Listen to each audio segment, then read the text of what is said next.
Code 86 podcast. So welcome to a mixtape of memories. It's been a cool 2 months since the season 1 ended. And before I go ahead, I'd like to thank Tejas, Priya, Elvin, Nishanth, and all the other podcasters on season 1 of MTOM and Generally Speaking. And today we have with us Stephin George. Stephin has just launched his first single, Presence, on 15th of January 2021. And in less than 24 hours, it has 1.7k views. That's a great year to begin with, man. Yeah, thanks for having me. It's such a pleasure. And yeah, it's been amazing. Yeah. So Presence is like a resolution for 2021. That's what I felt like when I heard the song. Yeah, it's kind of something that, start off the year with the decision and having that thought in your mind that you want to spend the year with God's presence, right at the start to remind people of their posture with God, kind of worship, and start off at that good feeling. So when you were writing this song or the verses of this song, how did you tell me about the day you wrote the song? In fact, I don't remember the day I wrote this song, but I think I wrote it at one go. I think I wrote the chorus at one go, because I was so convicted, and I maybe I was at a Bible study or I got back home, I sat and the music and the lyrics flowed together because it was the posture of my heart, just resounding in worship. So I just put out, your presence is beautiful, Lord, your presence is wonderful. A sinner like me found home. So I just penned that down, and then much later, initially it was these lines that we used to sing, and I used to attend a Bible study, and we used to sing. I used to play my songs there, and as a young group of people, we used to sing this song, and then later on felt like it needs one more stanza, and then I picked on a stanza, and the Rend This Veil stanza I wrote much later. That is about 2 months ago. So. It's been in parts, but that chorus has been resonating. That's the crux of the song. Mm-hmm. So I was going through the lyrics. The song sounds really good, and it's like, I bring my brokenness for you, restore. At your throne, I find hope. I fix my eyes on you and feel the calm. So the line that I love the most is, I fix my eyes on you and feel the calm. Okay. I love that line. And I just wanted to understand, what do you mean by, when you say home, you mean presence, right? Yeah, that's what I mean. When I say in the chorus, I found home here. Yeah. That's what I mean. I find myself at that place of perfect comfort, where I am accepted as who I am. At the same time, I'm being loved and corrected, and led towards the direction and destiny that I should be on. Okay, so the second begins like this: Rend this veil, I've come to seek your face. Right. So when you say rend this veil, whose veil is it, or what's the veil that you're talking about? That's a good question. I hope most of the listeners, try to figure out what it actually is. What I meant to put that, the reason of putting that there is this veil of that separation that is within myself. That separates me from God. That is my selfish nature, honor all that within me, that pride, that nature, because that is what we picked up from the fall of humanity, that sinful nature within me, which is prideful, which takes me away from God. I want that to tear down so that I can come and see him in the beauty of his majesty. So see God as he is, just clearly without any of my preconceived notions or assumptions, things like that. That's a great understanding of the line that what you've gotten back with. So that explains a lot. Now, the next line, I was going through it, never to go back to the life of shame. To give a deeper sense to the song, what is the shame that you are talking about here? Yeah. When I talk about shame, that's kind of my whole life. Everyone has that sinful baggage that we come with to the cross as we come. So that sinful life where we live shamefully, living in the past. So when I look back to my life, I see my addictions, my sinful nature that has been, or my own prideful nature and all that. When I look back, it's a shame that I've lived that sort of a life. So as I come to God and his presence, that comforts me. And then where I find hope, I also want to say that I don't want to go back to that. So right now, life wasted. Yeah. So right now you're in his presence. Yeah, it's actually an ongoing process, to be honest. It's not that right now I'm not living not doing things that is wrong. Not knowingly I might be ending up doing wrong things or mistakes that I'm making, but as I look back right now in the moment, I'm at his presence. I'm comforted and also instructed, but at the same time when I look back, I see I've been living in shameful ways, and I don't want to visit back to that place. That's what it means. Yeah. So there's another line. The first line I loved is, I fix my eyes on you and feel the calm. The second, why did you write this? It's not about the music. It's the truth that makes me sing. Yeah, that this is one of my favorite lines, because I think I wrote about this song about, I think, 5-6 years. I don't remember. So back in those times, even now that it is much prevalent, that a lot of times we're caught up with the music, and we just forget the music is the language of the soul, and oftentimes it speaks, but what is conveyed to the language is more important than the language in itself, right?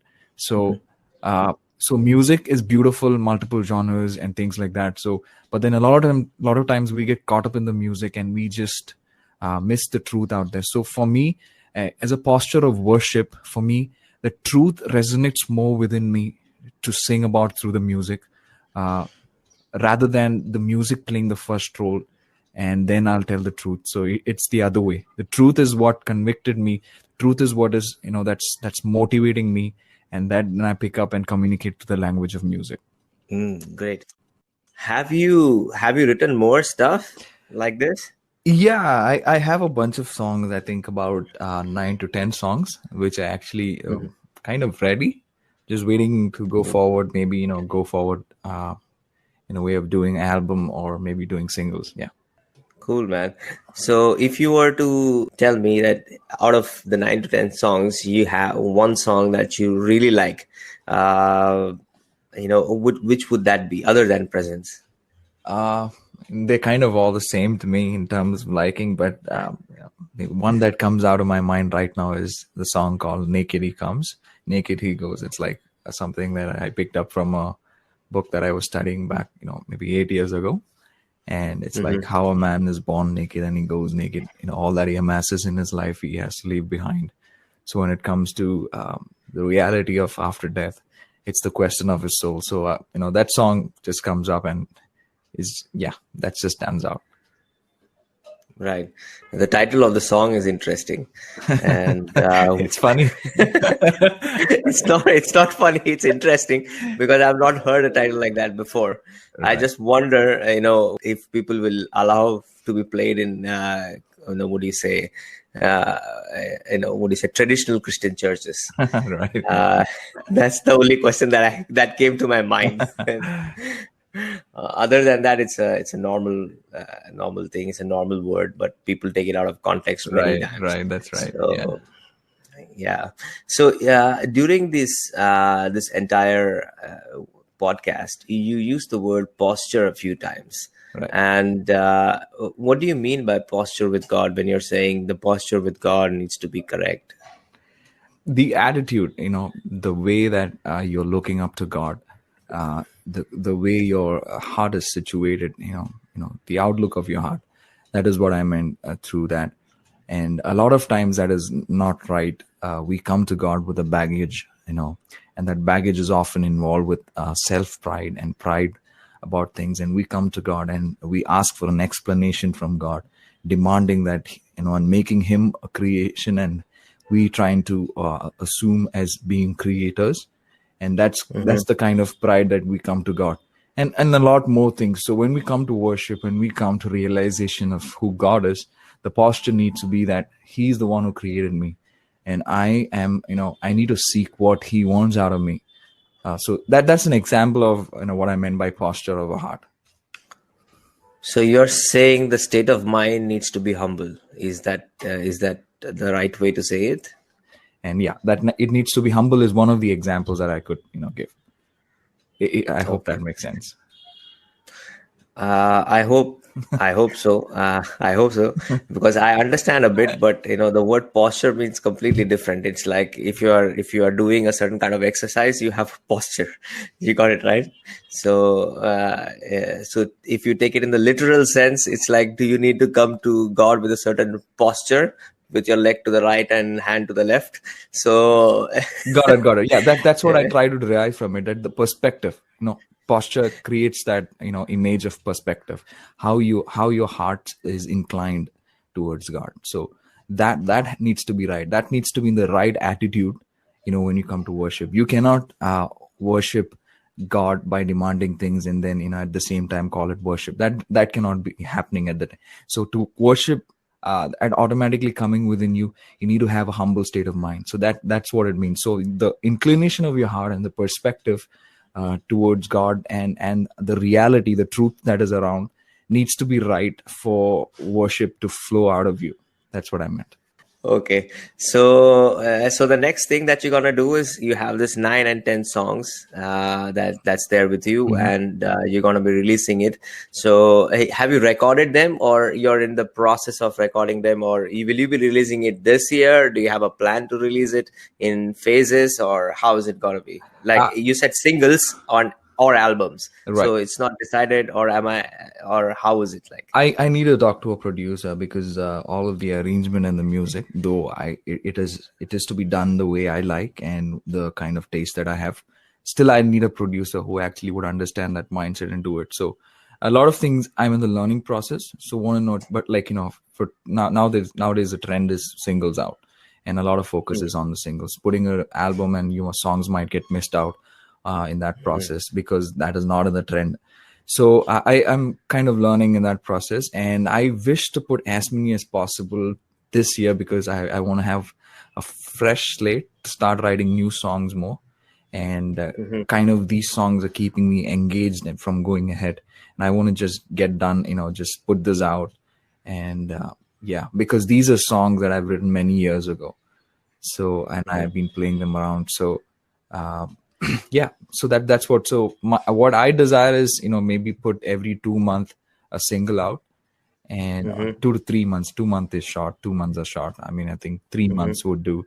So putting a single out in that way and see how it works. And if at all there's an opportunity and and the costing and everything works out, then an album I would prefer. So still in the process of figuring that out. Oh, okay. So still you're exploring options and how Absolutely, you will take it out. yeah. All right, got it. So, however, back in the days, since we were talking about a mixtape of memories, albums, Right. and now you're saying it's singles. So when you say albums, I remember that, we used to say this album is really good. For example, you'll take Petra Praise, the Rock Cries Out album. I Right. will say King of Kings, Battle Belongs to the Lord, Take Me In, Right. King of Glory, wow, what an album. That was their best album. We Exalt Thee. All of these are like wonderful, So that kind of thing has faded out, has it? Or, why do you think the trend has changed? Why, from your perspective, people have gone to singles and not releasing albums? Yeah, so that's actually a very good question. The reason that we have arrived at this point is because the mindset has changed. We want everything quick, and nobody wants to wait. As the mindset has changed in such a way that people are, wanting to just listen to one song and maybe move on to the next artist and what's the best that you have. That's what people want to know, because even if you pick an album, there'll be one song that stands out. So that is the kind of the mentality that I think that people have arrived upon. And also the quality of music that's coming out is very competitive right now. And so the production cost and that goes into it is huge. And so if you see the trend now, a lot of them are making videos and things like that. So when the cost is going much into it, you can only afford for a single at the moment. So that is one explanation that I think would help as a base. But on top is the trend which has come up because of one reason that I think is because people have changed their mentality to having to have just one song, best song that you can put out in the season and then move on. That's what I think. All right. Okay. I get one side of your perspective because as a songwriter and singer and artist, you will know better. I'm just So starting off, just trying to explore. okay. As a listener, because I'm from the born in the 80s, so for me it is like what do you say? Wow, what a great album. It's still like that for me. If you tell me Petra Praise, Backstreet Boys, or RATM, some of the songs of Backstreet Boys don't make any sense, but still, wow, what an album. Yeah, yeah, So, yeah, so it's you pick up any of these artists. Oh, this album was the epic album for. It's yeah. still like that for me. True. And all of in Spotify right now is one person has released one song. That's what I see. Even big bands, even the modern bands nowadays, they are releasing only one song. So Yeah, in fact, that's how it is. if I were to add to that, I'd like to have an album out. For me as a musician and a singer songwriter, I like to see people putting out albums because I just don't want to be satisfied with one song. I want to hear a set of them and loop them throughout the day, again and again. Just chew on them, just understand how they came up to this. So that's more interesting. But but that's not the trend, sadly. That is why. And there might be a lot of Yeah, marketing concerns to this actually right now. But actually, back in those days when we had those albums out, that was so much fun, having the whole yeah, set. So if it's like, you receive a bunch from the market and you just go seclude yourself, just lock yourself up in a room, and for a month or yes, two you just chew on that, just go deep and dive deep and figure out every dynamics, how they came up with it, the songwriting, the lyrics, the music. And that was an amazing experience back then. So right now what we do is, we now that space and time is divided into multiple artists. Now at the same time, what we do is the singles of multiple artists, that's what we look up. And hmm, so I think one of the reasons that I missed out earlier was people are into diversity right now. So people want to listen, so they don't want to listen to usually an album has one set of if you see the kind of style of music, it'll have one common thread through all the songs. And hmm, so the one of the best is put out as single at a moment, and then people would like to switch to the next artist. So there are 10 artists lined up with their singles. So somebody would, in today's time, would rather spend time listening to the best of these 10 people at the time. So yeah, that's what I think. yeah, correct. So the thing is that the albums in those days, from what I remember, let's say if I pick up what do you call it, POD, and if I pick up Satellite, so Mhm. that album contained a story, from start to the end. Right, So from Alive to Boom, every song is different. right. The Alive is completely different from Boom. And so if you take Messenger, it's completely different. Even the sound is kind Oh. of different, the styling is different. Mhm. One is like heavy rock rap, and one is a regular rock rap, or there is a lot more reggae in one. Mhm. There are songs with Madis Yahoo, Okay. so the sound is different. There is biblical verses put into entire psalm put into it. So all of these, it had a structure, and it had the entire album had a story to tell, Right. of redemption. Like, so 1, 2, 3, 4, 5, and this is how it happened. So that's how it is, and I will not be moved. That's how it ended. you know if you take artists like what do you say, Local Train, they also put out albums like Alas Capade. I Yeah. don't know, but all for me still Yeah. every song is different. The artist is putting his effort to make Mhm. all the songs tell a certain story. Right. So as you say, when you are writing Naked I Come, Naked I Go, it's a song Mhm. about something. Then you're writing a song about presence, then you're writing another song about something else. So all of these are going to be different stories. Right. And yeah, for me, old school, dude. So I'm kind of hanging in there, somewhat, and I like that. Yeah, yeah. So a okay. package of storytelling with different styles of music is amazing to have something. I think more of music lovers and people who are into the technicalities, they would want something more to munch on, and that is definitely. And if time permits, or how things are going to turn out, if we move back into that album kind of generation, that will be so much fun. Yeah, it'll be so much fun. Right now, we are in the playlist generation where you are making Right. making your own playlist Absolutely. and and telling your own story. So that's how it is. However, I want to ask you another Sure. question. Is it's like so you listen to a lot of English songs and a lot of Hindi songs, Christian. So when you convert an English song into Hindi, does what do you feel about that aspect? Because when you're converting a Hebrew Bible into English, there itself there's a lot of loss of meaning. Okay. So when you're converting an English Bible to Hindi, there is a different, again, translation related issues. So what do you feel about songs? Does songs lose their authenticity or the storytelling that it requires to come out with? Right.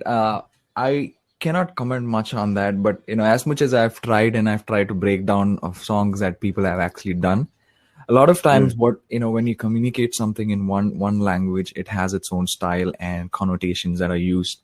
And when you directly translate that into another language, you lose the reality of it. People speaking the other language will not be able to connect because you just translated something that connects to another person. So what happens is you need to keep the idea. So that is why a lot of other translations, good ones that I've seen, what happens is they keep the idea there and put other words to it so that the idea remains, and the words are not just simply translations.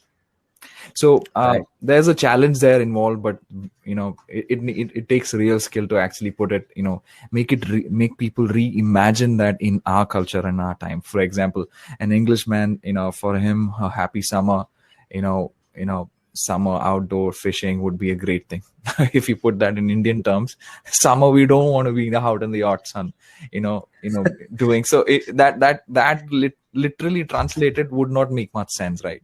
So Right. yeah, so again, so we need to pick something from maybe for us an evening or something, doing something that we like, going for a walk. I'm just trying to say, that meaning, having a beautiful time, that remains in the context, but we're not literally translating words. So that is a challenge, and I think that's how it should be done a lot of times. And I've seen a lot of songs keeping that idea intact and translating songs, and those have been successful. Right. And any song that you remember that is translated successfully, or you want to reserve yourself out of trouble? I'd say what comes to my mind as I've been talking so far about this thing is Sheldon's album that he did with Integrity Music. If you see that translation that he has made, for example, the song "Your Grace Is Enough," and that was one song that just came to mind. So all those songs in that, he's kept that meaning intact. Much of them, he's done justice to much of the songs, and that has come out beautifully conveying the message in the Hindi language. Yeah. Okay. Yeah. And I'm gonna say two lines or two words in Hindi, and you gotta guess you gotta guess what's the English name of the song. Okay. Oh, okay. So Avishwasniya Manoharta. What would that be in English? Unbelievable beauty or something. So it will be Indescribable. it will be Amazing Grace. So it's a song.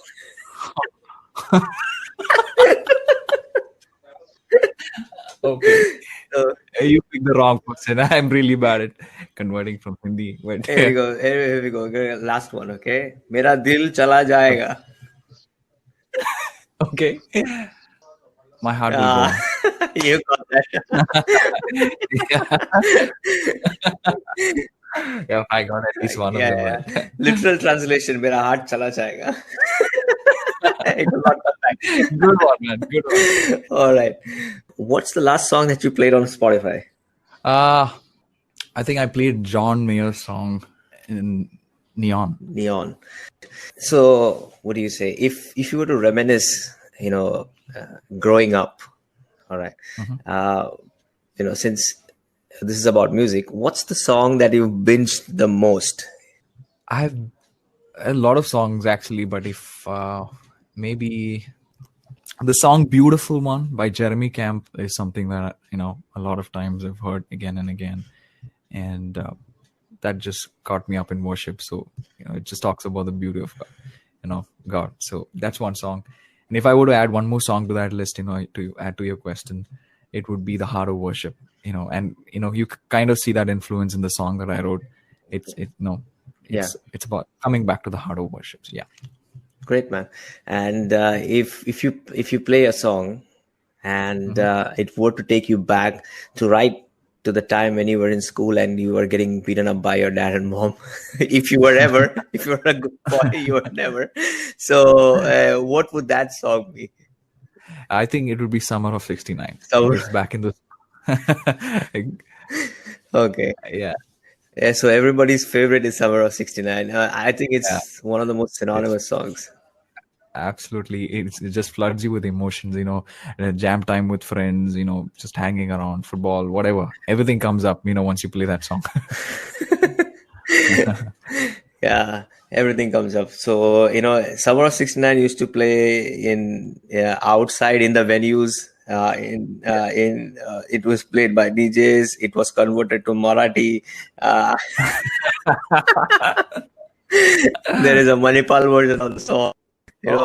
So many things with Summer of '69. Oh my.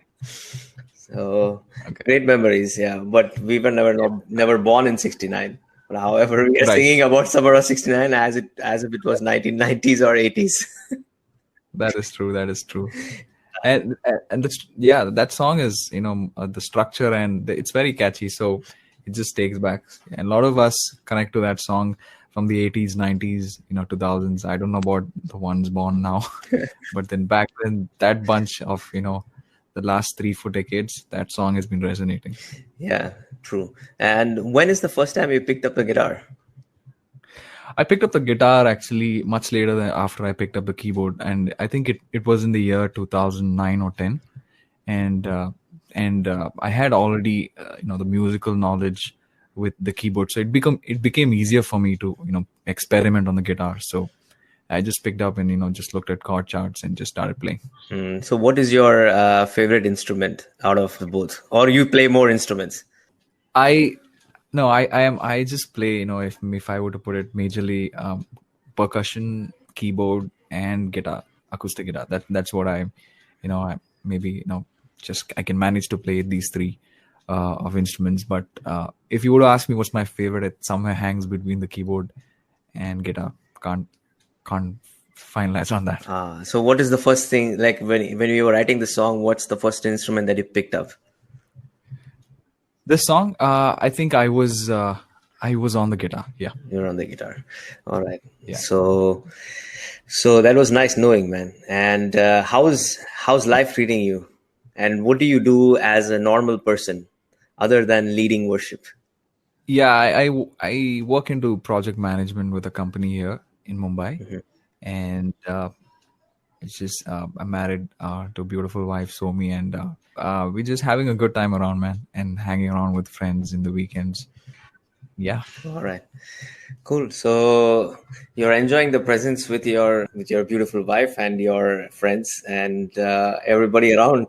And if we want to hear you other than YouTube, are you there on any other place?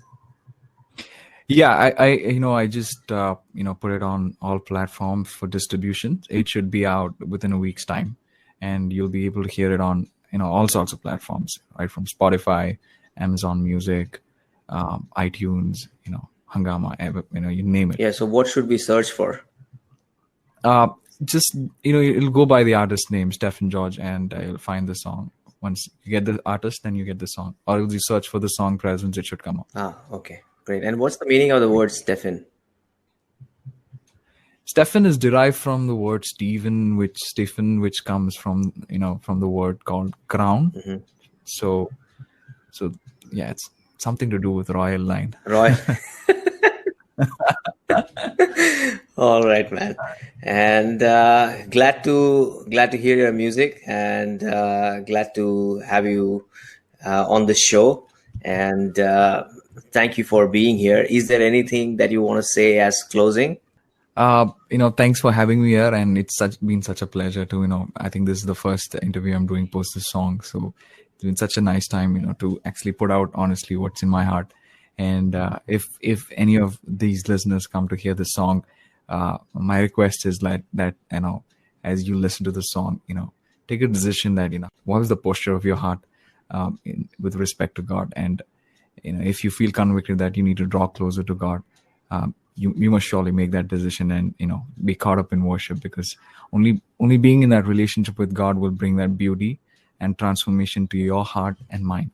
And that's what we need in the world today. You'll be living in crazy times. We know, look in the newspapers, it's a crazy time out there. And what the court can maximum do is, at the max can do, is justice, but it cannot change someone's heart. So the only thing in the world that can change someone's heart is the love of God.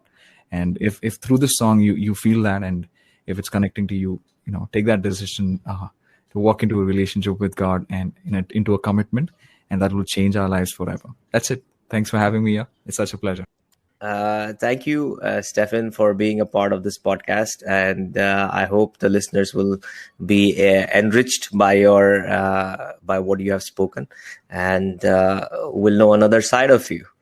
And keep supporting Billboard 86. All the best, man. Truly fun. Thank you so much, Dennis. Yeah. Wow, that was an amazing conversation with Stephin. Here's his debut single, Presence. Check it out.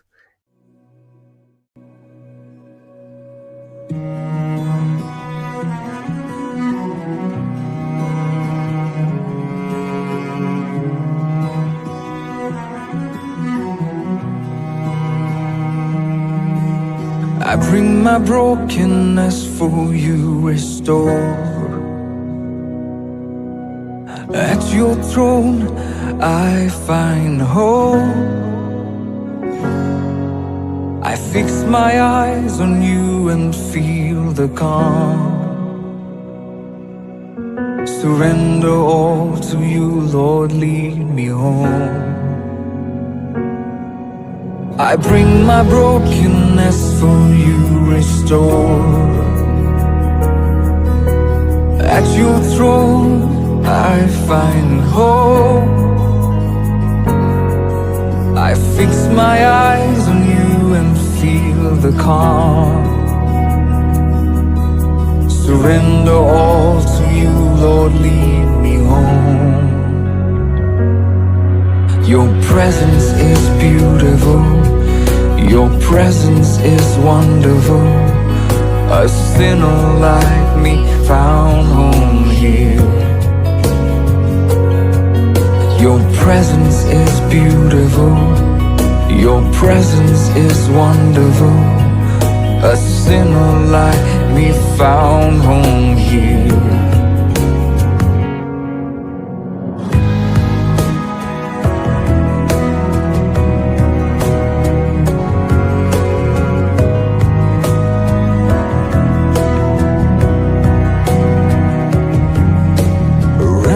Veil, I've come to seek your face, to see your beauty and feel your embrace. Never to go back to that life of shame. I'm running after you all of my days.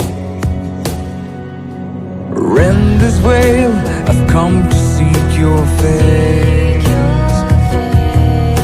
to see your beauty and feel your embrace. Never to go back to that life of shame. I'm running after you all of my days. Your presence is beautiful. Your presence is wonderful.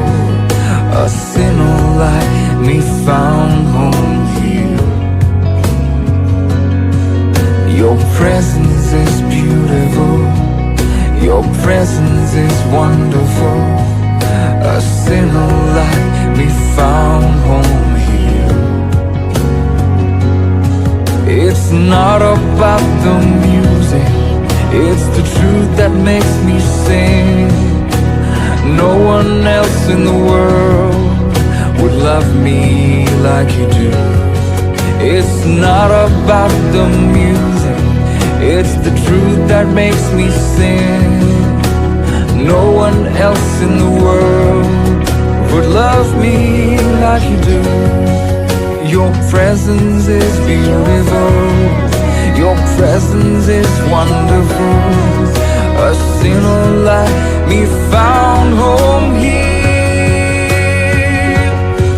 It's not about the music, it's the truth that makes me sing.